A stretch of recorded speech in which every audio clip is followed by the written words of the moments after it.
7 अक्टूबर 2023 को हमास ने जिस लेवल पर गोला बारूद के साथ इजराइल पर हमला किया था, इसका अंदाजा किसी को भी नहीं था। महज छोटी सी जमीन पर बसने वाली करीब 23 लाख लोगों की आबादी में से हजारों हमास के आतंकियों ने एक साथ रॉकेट, गोला बारूद और बंदूकों से इजराइल के कई शहरों पर धावा बोल दिया। लेकिन सवाल ये उठता है कि आखिर इतने बड़े लेवल पर अटैक करने के लिए हमास को हथियार किसने दिए? चूंकि इजराइल 2005 में गाजा से अपनी सेना और सेटलर्स को वापस बुला चुका था और 2006 में गाजा पूरी तरह से हमास के कंट्रोल में चला गया था, लेकिन इसके बावजूद गाजा के आसमान, जमीन और समुद्री इलाके पर इजराइल ने लगाम कसकर रखी थी ताकि हमास ईरान और लेबनान के हिजबुल्लाह जैसे आतंकी संगठनों से हथियार जुटाकर और ताकतवर ना हो जाए। लेकिन इसके बावजूद हमास गोला बारूद का जखीरा जुटाने में सफल हुआ।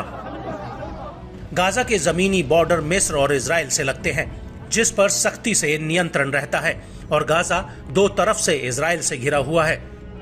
उसका कुछ हिस्सा मिस्र से लगता है और उसका पश्चिमी हिस्सा भूमध्य सागर की तरफ है, जहां पर इजरायली सेना गाजा के लोगों को समुद्र में करीब 19 किलोमीटर तक आवाजाही करने देती है। लेकिन इसके बावजूद स्मगलर्स हथियारों को भूमध्य सागर के किनारे तक छोड़ने में सफल हो जाते हैं और इन हथियारों की सप्लाई हमास तक हो जाती है।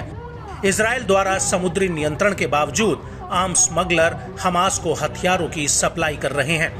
वहीं दूसरी तरफ गाजा से मिस्र के लिए कई अंडरग्राउंड सुरंगें जाती हैं, जिनका इस्तेमाल हमास हथियारों की सप्लाई के लिए करता है, और ये सुरंगें गाजा में हथियारों की स्मगलिंग का सबसे बड़ा नेटवर्क है। हालांकि गाजा और मिस्र के बीच इसका इस्तेमाल खाना, दवा, निर्माण सामग्री और बाकी सामान की आवाजाही के लिए भी होता है, लेकिन ज्यादातर इन सुरंगों के नेटवर्क का इस्तेमाल हमास को हथियारों की सप्लाई में होता है। हालांकि 2013 में मिस्र ने ऐसी कई सुरंगों को नष्ट कर दिया था। इससे पहले 2009 में इन सुरंगों में बैरियर लगा दिए गए थे। 2013 और 2014 में मिस्र की सेना ने करीब 1200 सुरंगें नष्ट कर दी थी। आपको बता दें कि इन सुरंगों से ईरान हमास को फज्र 3, फज्र 5, अनगाइडेड जमीन से जमीन पर वार करने वाले रॉकेट और M302 रॉकेट्स को ईरान और सीरिया से सप्लाई करने के लिए किया जाता है। इसके अलावा कुछ ऐसी भी खबरें आ रही हैं कि अफगानिस्तान में अमेरिका ने साल 2021 में जो हथियार छोड़े थे, वो हथियार हमास को सप्लाई किए गए हैं, और अमेरिका के अफगान से निकलने के बाद इन हथियारों पर तालिबान का कब्जा था, और ये हथियार तस्करी के रास्ते ईरान, इराक और सीरिया जैसे देशों तक पहुंच चुके हैं।